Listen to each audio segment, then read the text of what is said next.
June 23, 1945. In the suffocating darkness of an Okinawan cave, 35-year-old Tomiko Nakamura pressed a jagged rock against her palm until it drew blood, testing its sharpness. The limestone walls wept moisture in the humid air, each drop echoing like a countdown. Outside, American boots crunched closer through the coral dust. She had practiced the motion 100 times in her mind, swift, merciful, before the devil soldiers could take them. Her 6-year-old son Kenji slept against her ribs, his breathing shallow from hunger, unaware that his mother had already chosen the order, him first, then 9-year-old Yuki, then herself. The cave held 23 souls, though souls seemed too generous a word for what they'd become after 11 days underground.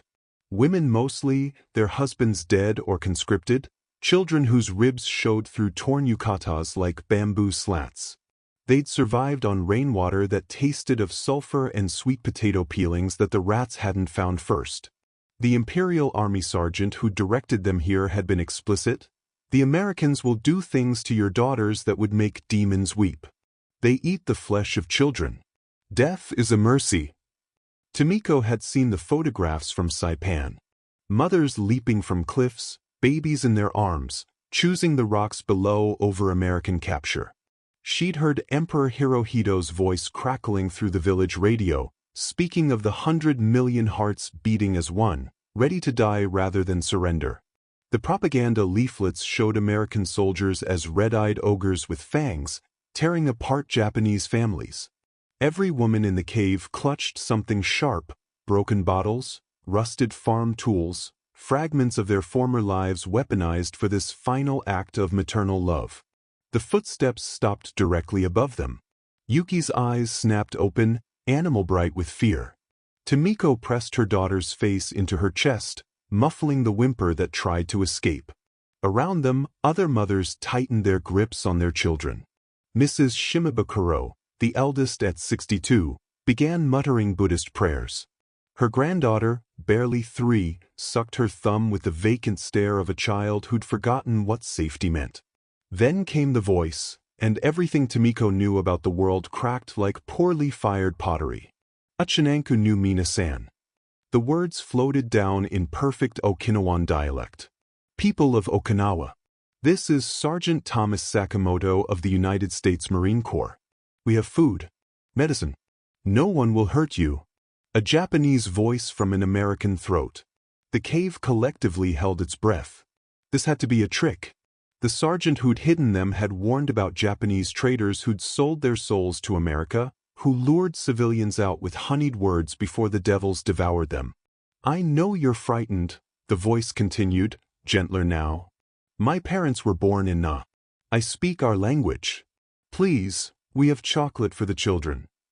Chocolate. The word hung in the darkness like something from a dream.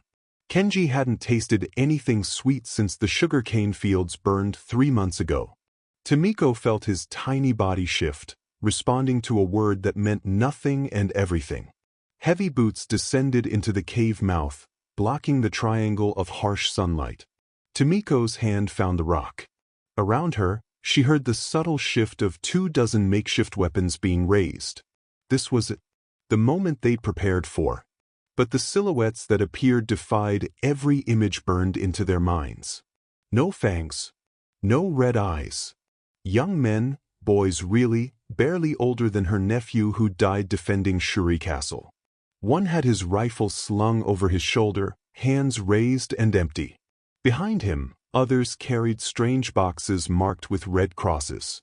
The lead Marine, blonde, sunburned, with worried blue eyes, slowly reached into his pocket. Every mother in the cave tensed. He pulled out a brown rectangle wrapped in paper and held it toward the children like an offering. When no one moved, he did something extraordinary. He unwrapped it, broke off a piece, and ate it himself. See? Sergeant Sakamoto translated. It's safe. It's good. The Marine, who Tomiko would later learn was Corporal Danny Rodriguez from a place called Iowa, took another step forward. His eyes found Kenji, took in the swollen belly of malnutrition, the infected cuts on his legs. Something shifted in the American's face. Recognition, maybe, or memory. He knelt, making himself smaller, less threatening. Rodriguez spoke in English, his voice soft as rainfall. Sakamoto translated, "My little brother is about his age. His name is Tommy. He loves chocolate too." The corporal extended the bar toward Kenji. Tomiko's grip on the rock tightened. One move toward her son and she would.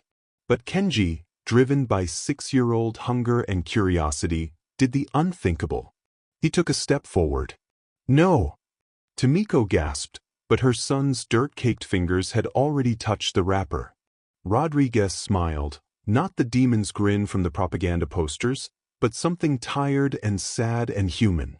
He helped the boy unwrap it properly. Kenji bit into the chocolate. His eyes widened. For the first time in months, Tomiko saw her son smile. The expression was so foreign on his hollowed face that it looked almost painful. "Okay-san," Kenji whispered, turning to her with chocolate smearing his cracked lips. "It tastes like happiness." The rock slipped from Tomiko's bloodied palm, clattering against limestone. The sound echoed through the cave like the first note of a song no one had expected to hear, the impossible melody of enemies becoming human. The chocolate disappeared in 3 bites, but Kenji held the wrapper like a sacred text, studying the foreign letters while Marines filed into the cave with impossible gentleness. Rodriguez reached into his K-ration kit again, producing a tin of crackers, a packet of instant coffee, dried fruit that had traveled 5,000 miles from California orchards.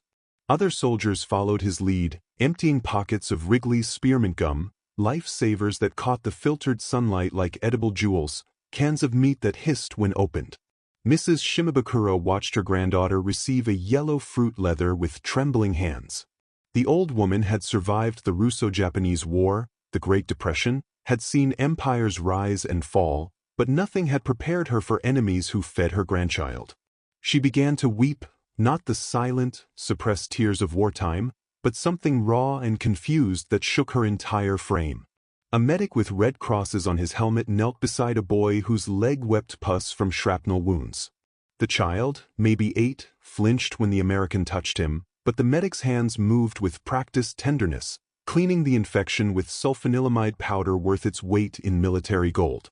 Tomiko watched him sacrifice his unit's medical supplies without hesitation, as if these weren't the same Americans who dropped phosphorus bombs on Naha 3 weeks earlier. "Ma'am, your daughter," Sergeant Sakamoto said, gesturing to Yuki, who pressed against the cave wall like she wished to dissolve into limestone. "She has infected cuts on her arms. May we?" The "tu" struck Tomiko strangely, this Japanese face speaking as an American, this bridge between worlds that shouldn't exist. His uniform bore the same eagle insignia as the planes that had strafed their village, yet his eyes held her grandmother's kindness. "You're really Japanese?" Tomiko asked in Okinawan, testing him. "My parents sold flowers in Los Angeles," Sakamoto replied, his dialect perfect despite the sadness threading through it. "They're in Manzanar now, a camp. The government doesn't trust Japanese faces, even American ones. Except when they need us to speak to you." The irony hung between them, America imprisoning its own Japanese while sending them to save Japan's Japanese from themselves. Tomiko nodded toward Yuki, permission granted for this impossible moment. Rodriguez had found more chocolate, dividing a single bar among 7 children with mathematical precision. He mimed eating motions to a toddler who didn't understand, then gently guided the child's hand to his mouth. When the boy tasted sweetness, his laugh, the first laugh in the cave for weeks, ricocheted off the walls like light itself. 22,000 civilians died in these caves, Sakamoto said quietly, translating something a lieutenant was saying to his men. Headquarters estimates another 40,000 are still hiding. We're to coax them out, not force them. Every child we save is a victory against something darker than combat. A Marine no older than 19 pulled out a photograph, showing it to children who gathered around him like moths to flame. His sister back in Ohio, he explained through Sakamoto, standing beside a White House with a garden. The children touched the photo carefully, as if it might evaporate, this evidence that Americans had families, gardens, sisters who smiled.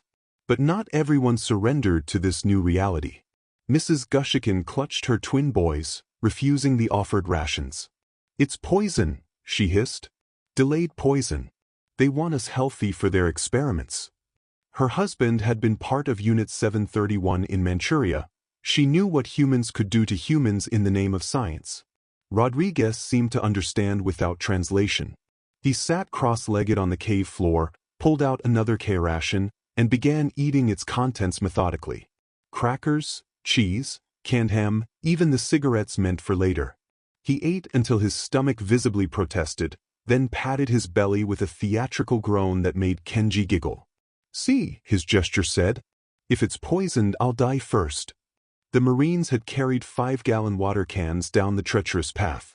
Clean water, not the mineral-thick seepage the civilians had survived on. A sergeant poured it into cupped hands, canteen cups, a cracked sake bottle someone produced. Tomiko tasted it, chlorinated, foreign, but clean in a way that made her realize how sick they'd all become. Outside, she could hear more Marines arriving, setting up what sounded like a field kitchen. The smell of cooking spam drifted down, processed meat that would become Okinawa's unlikely cultural staple, but in that moment simply meant calories, survival, impossible American abundance. A lance corporal with a medical kit examined Kenji's distended belly, recognizing beriberi from vitamin deficiency. He produced tablets from his personal supply, crushing them into powder that could be mixed with water. "These were supposed to last me through Kyushu," Sakamoto translated his muttering.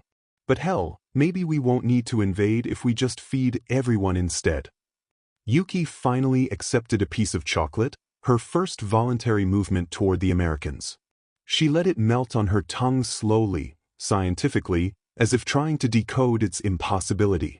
Rodriguez watched her with something breaking in his young face, and Tomiko realized he was crying, this devil soldier weeping as he fed children who'd been taught to fear him. "My unit killed hundreds of Japanese soldiers these past 3 months, Rodriguez said through Sakamoto, his voice barely audible. "This is the first thing that's felt like winning." The cave's mouth darkened. A Japanese soldier stood silhouetted against the sunset, his uniform tattered, katana at his side. Everyone froze. He stared at the scene, American soldiers feeding Japanese children, mothers accepting medicine from enemies, his people choosing chocolate over death. His hand moved to his sword, and Tomiko realized they were about to witness either a massacre or something unprecedented. The Japanese soldier's fingers wrapped around his katana's grip with the practiced ease of someone who'd drawn it countless times. Lieutenant Yamamoto, Tomiko would later learn, had defended Shuri Castle until its walls crumbled, had watched his entire unit dissolve into artillery smoke. For 17 days he'd survived on grass and rainwater, following civilian tracks to protect them from exactly this, surrender to the devils. Rodriguez rose slowly, hands visible, M1 Garand left leaning against the cave wall. The two soldiers faced each other across 15 feet of limestone and impossible choices. Yamamoto's eyes took in the scene with growing disbelief, children with chocolate-smeared faces, his people accepting enemy medicine, the ultimate betrayal of everything the emperor had commanded. "Traitors," Yamamoto spat in Japanese, his voice hoarse from dehydration. "You feast with demons while Japan burns. You dishonor the 100 million who would die before." "We're dying anyway," Mrs. Shimabukuro interrupted, her aged voice cutting through his fury. "My son died at Aishima. My grandson at Sugarloaf Hill. How many more must we sacrifice to prove our honor? Look at these children. Look at them." Yamamoto's gaze fell on Kenji, who clutched his chocolate wrapper while hiding behind his mother's leg. The lieutenant's armor of ideology cracked slightly. This boy could have been his nephew in Kagoshima. Sergeant Sakamoto stepped forward, translating rapidly between the American lieutenant who'd arrived and Yamamoto. "He says you're a brave soldier. He says the war is ending. The emperor will soon speak of different things." "Lies." Yamamoto's blade sang as it cleared its scabbard, 30 inches of steel that had belonged to his grandfather. Several Marines reached for weapons, but Rodriguez raised a hand, stopping them. What happened next would be retold in Okinawan families for generations, though each telling added its own poetry. Rodriguez reached into his kit and pulled out his last possession of value. A photograph of his family's farm in Iowa, his parents standing beside a cornfield that stretched to the horizon, his little brother Tommy grinning gap-toothed at the camera. He walked toward Yamamoto, the photograph extended like a white flag. The Japanese lieutenant could have cut him down in a single motion. Instead, he stared at the image, enemy faces that looked impossibly human, a farm that could have been in Kyushu, a little brother who looked like every little brother. "Tommy," Rodriguez said, pointing to the boy in the picture, then to Kenji. Same. Yamamoto's sword tip trembled, its point dropping inch by inch until it touched limestone. He looked at the photograph, at the children around him, at Mrs. Gushikin still clutching her twins in disbelief. His worldview, kamikaze glory, death before dishonor, the evil American devils, collided with the reality of a farm boy from Iowa sharing his family photo. "The war is over, Lieutenant," Sakamoto said gently in Japanese. "It ended the moment these men chose to feed our children instead of following their orders to secure the caves quickly. Honor isn't always death. Sometimes it's living when everything tells you to die." Yamamoto's legs gave out. He collapsed to his knees, the sword clattering beside him, and began to sob, great, wrenching sobs that seemed to come from the earth itself. Rodriguez knelt beside him, offering his canteen. The Japanese officer drank American water while American hands steadied the container, and the cave held its breath at this impossible communion. Over the following hours, the Marines established a rhythm of care that defied every military manual. They carried the weakest children up the treacherous path first, Yuki riding on Rodriguez's shoulders while she counted stars in English. 1, 2, 3. Words he taught her between chocolate and safety. The medical corps worked through the night, treating infections that would have killed within days. By dawn, the cave emptied into a world transformed. Military trucks waited to carry civilians to Camp Koza, where 200,000 Okinawans would find shelter. Tomiko watched her children board a vehicle that weeks ago she would have died before approaching. Kenji waved his chocolate wrapper at Rodriguez like a flag of new allegiance.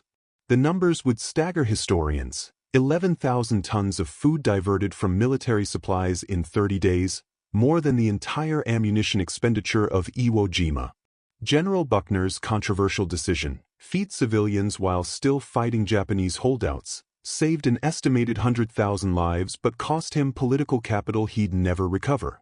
Mrs. Gushikin finally accepted food on the third day, her twins devouring Spam with an enthusiasm that made Marines laugh.